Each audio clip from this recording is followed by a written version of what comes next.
press in the Indian freedom struggle. What is freedom of press?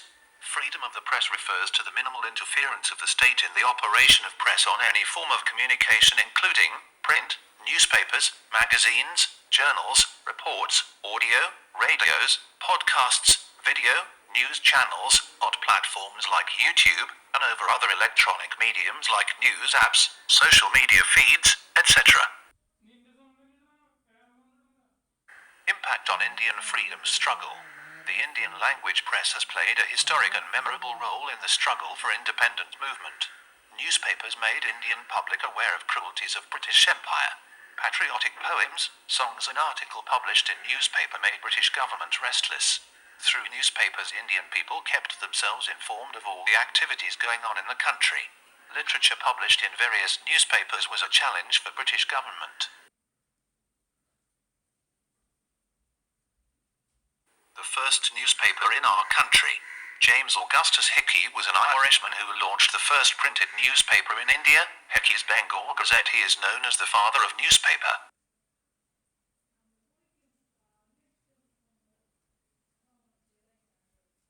Nationalist press in India.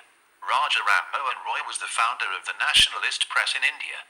His Sambad Kaumudi in Bengali published in 1821, and Merit al-Akbar in Persian published in 1822, were the first publication in with a distinct nationalist and democratic progressive orientation.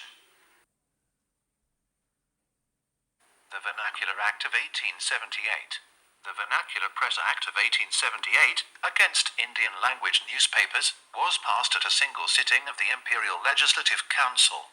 The Act ordered a confiscation of the printing press, paper and other materials of a newspaper if the government believed that it was publishing instigative materials and had flouted any warning from the government.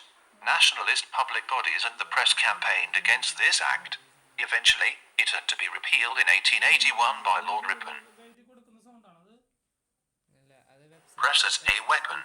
The press was an effective weapon in the hands of social reform groups to expose social evils such as caste fetters, child marriage, ban on remarriage of widows, social, legal and other inequalities from which women suffered and others. It also helped them to organize propaganda against such inhuman institutions as untouchability. It became a weapon in their hands to proclaim to the masses principles, programs, and methods of democratic reconstruction of the Indian society. What role did the press play in our freedom struggle? The press was the chief instrument for carrying out the main political tasks, political propaganda, education, and formation and propagation of nationalist ideology to arouse, train, mobilize and consolidate nationalist public opinion. Thank you.